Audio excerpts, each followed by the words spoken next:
All right, Kenman here. Look at the collection that I have accumulated for the Scrimshaw project.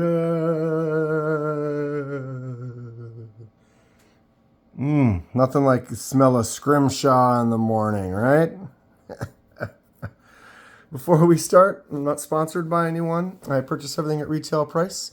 I do these videos because I love discussing knives and sharing info and ideas with others. If you have any questions or thoughts, please feel free to comment below. As you can see, I've gathered several bone-handled slip joints, lockbacks, various styles and types. Most of these are quite inexpensive when it comes down to it, because I'm getting into this new project that I've never done before. And with something like that, I'd hate to buy a $100 knife, try to do something to the handle, and then screw it up. So this is where we begin. Actually, where we begin is even before this. We're going to get to it in a little bit. Scrimshaw in full effect. If you haven't seen, you can, right there is the playlist as we go along on this new adventure.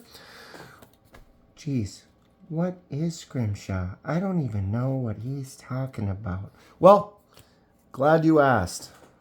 I bought myself a little kit, the Rough Rider Scrimshaw kit. This is just something to get me started.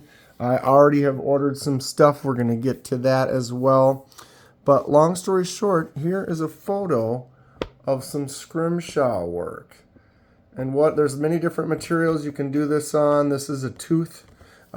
These are like all bone handles. Some of them are also like some fake, like this is like Delron, like a type of a plastic basically.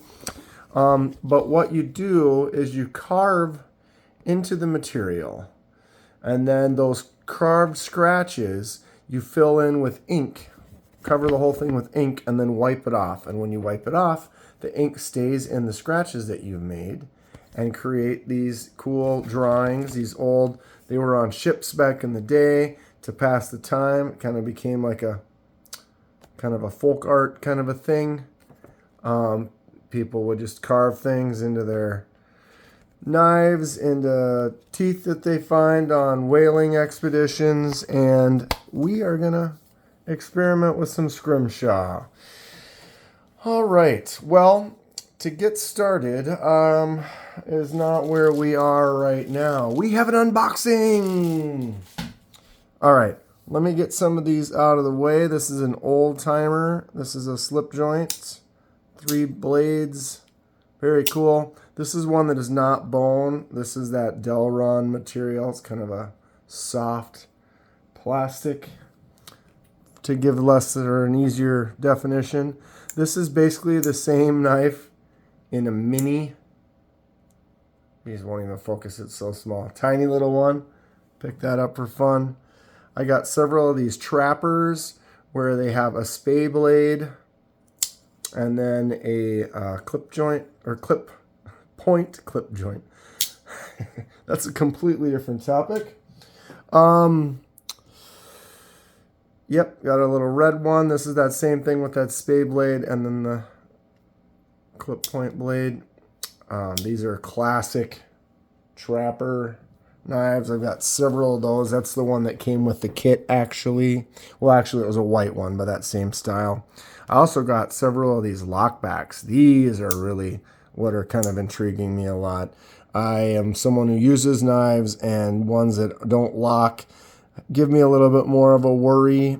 They have some safeties and stuff involved with them as well, but something like this, I really actually am getting fond of these as like a 5th pocket kind of carry. There's another one that's very similar, just a smaller size. Feels good in the hand though, and then you've got that comfort of having the lock. Here's a tiny lock back. A lot of different styles. A lot of these are all the same 440A stainless steel blades that are really thin. They can get a really sharp edge. They all have this nickel silver bolster material, and then a lot of them will have brass in there as well. This big elephant toe This one's just cool, monster of a knife. This is a slip joint, so it's got a little walk and talk. It's kind of has a half stop to it. Huge space right there that we can do some cool scrimshaw on. Excited for this to get going. One more of these smaller lockbacks on the floor. Good work, Kenman. And I have a couple of these larger ones. There's another one over there. It had a little kind of, I don't know if it had a little grit in it, like this. Nice and smooth opening. The other one kind of had a little chunky, kind of gritty kind of a feeling as you open it. So I put some oil on there and kind of doing some work with it. But these larger ones, kind of like, it's like the classic buck. I really love the way this knife feels. Huge. You put it in your pocket though. You drop it in your pocket like this and it just flips sideways like that and it takes up a lot of space. But as this one did come with a sheath, so when you have a larger one like that, you can just put it in a sheath on your side, on your hip. This is the Canoe. I actually really like this one for a slip joint. It's got that canoe shape to, you know, minus the blades. You can see that little tips on the top. Fun little knife. We are going to carve a lot of these up. Get that one off the floor. Oh my God. All right. But we have a quick unboxing. Let's do this. Where are we at? 6 minutes. What? We didn't know this was an unboxing. What's happening? Surprise. All right. Boom. Bag on the floor. Glass cutters. Glass cutters? What? Kneepack is proud to offer you the line of glass tools. These are aluminum handle, tungsten carbide, magnetic tips. Basically, these are little scribes. I kind of did a little research, watched some Scrimshaw, and started looking into more tools to get. I know I haven't even started. I already have some tools in the kit, but I wanted to get another, basically the main. So it gave me a bunch of extra tips and two. But the main tool that you use is this, basically, is your carving tip. So I looked and did a little research, and like I said, I found these. Feels like it's comfortable on the hand, a little bit sharper, finer point. Try to see how focused I can get on that right there. You see that? Here's the one that came with the kit. Let's go ahead and put these side by side. You can see they're kind of close. This is definitely a little bit more blunt. That's a little bit more pointy. I also have this from some of my other projects I do. Like I said, I'm an artist, so I already have tons of tools. This one is very pointy. I did some quick little tests, and even this dull one scratches. So, I don't know. I just wanted some more tools. When you start working and you find one that might be too sharp and one that's too dull, this porridge is just right. You know what I'm saying? So I picked up a couple of these. They were inexpensive. It looked like it could be a nice tool to kind of use for this. I got a couple now, different ones I can test out and see which ones I like the most. Okay, so we have these. How do I do this? All right, did a little more research, and this is test material number 1, a good old plastic spoon. All right. So yeah, you can do this on almost any type of material, but after doing a little bit of checking, this looked like something that was really, basically, essentially free. That we could use and test out for just a quick little experiment. So we're going to go ahead and do that now. Boom. Ready, set, go.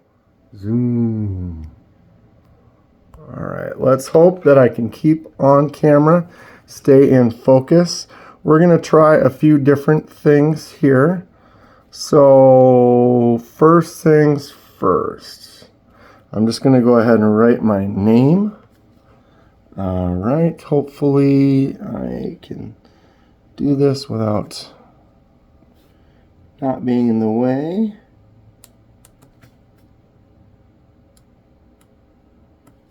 This is very sharp.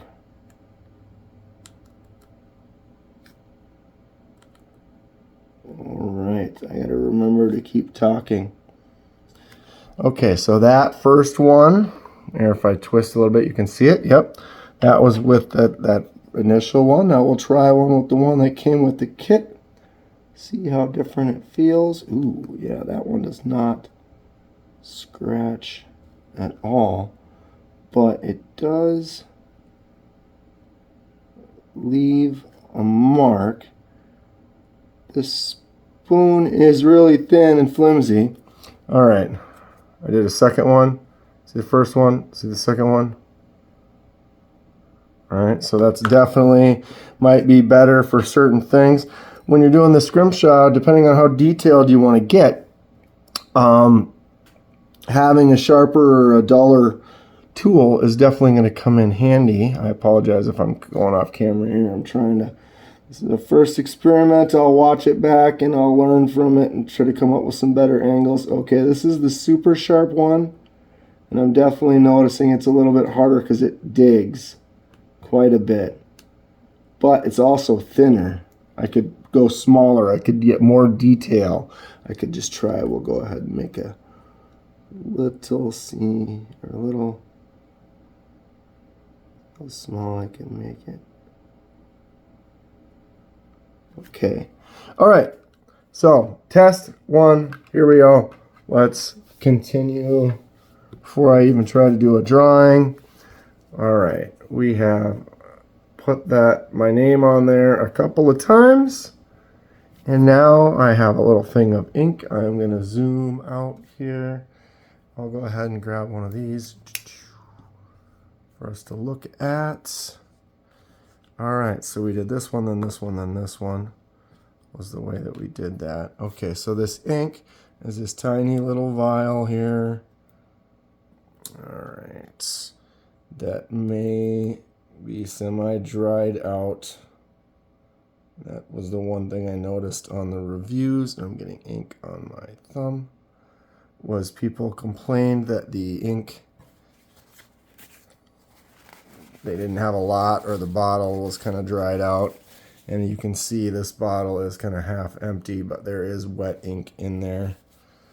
And ink can go a long way. I can look into it maybe if I need to add a little oil or a little water to it to thin it out. We are learning. That's why we are testing. All right, so let's go ahead and get a Q-tip here. And I'm just going to go ahead and just get the Q-tip, just a little bit of water on it. Just kind of, it's not wet. I can't squeeze moisture out of it. I just got a little bit wet just to kind of mix in with this ink, because I'm not going to need a lot. There you go. I'm going to move that aside so I don't accidentally spill it. All right, so we'll just go like this and wipe it onto the scratches that I made. Those stick out a lot already. Okay, so basically I've just taken and covered my scratches with some ink. Then you let it sit for a certain amount of time. And then I have a little cup with just a little bit of water here. And a little, you can use a rag or a paper towel or something. And then you want to wipe the ink off. And it's starting to, I knew that this spoon might react a little differently because it's plastic, but look at what we've done. Okay, I'm gonna just try to wipe as best as I can, see if I can just remove as much as possible. And there we go. All right, let me get my eyeballs here. So there's what we've done. That first one, you can see, the first one was nice and deep. Try to get that in focus. And then the second one was that thinner one. So the first one was the new one that I just bought with that tip there, which I think is going to be my money maker. I'm glad I ordered it. This one here was the center one there. As you can see, didn't get too much to it. And then this one here was that, which was really sharp, and it made it a little bit more difficult because it just kind of dug in. And then I was able to make this smaller K, so I think finer details, obviously, with the smaller point is going to work well. Let's go ahead, since we're here, and it's at 15 minutes, I could go a little bit longer. Let's try to just draw something real quick now that I'm on the spot. So if I get quiet here for a second, it's because I'm trying to, what do we want to draw? Just gonna,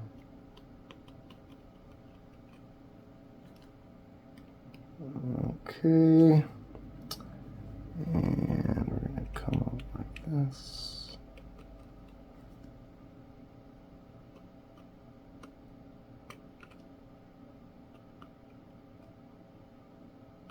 I am going to attempt to draw a tree.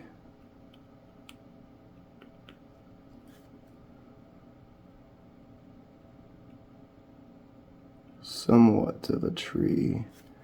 This is something I shouldn't even be trying because I haven't tried this at all, and I'm instantly trying to do something crazy.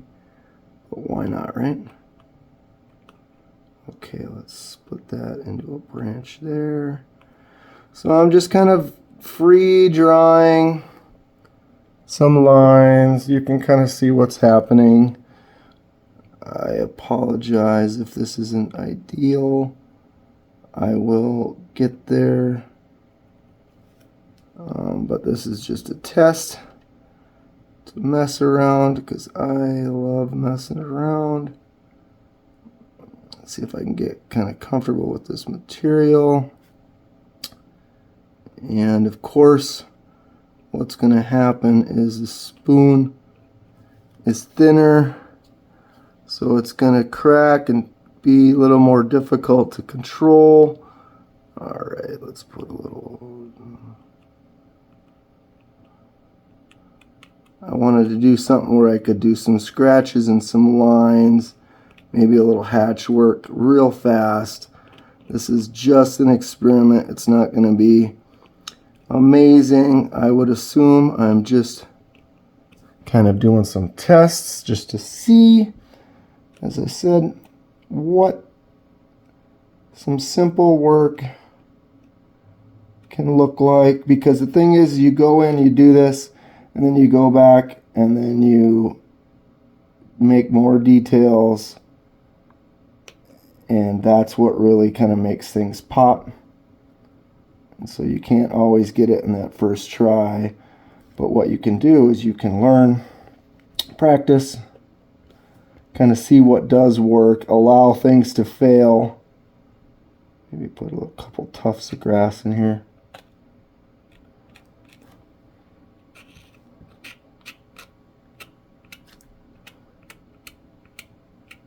All right, I'm already going crazier.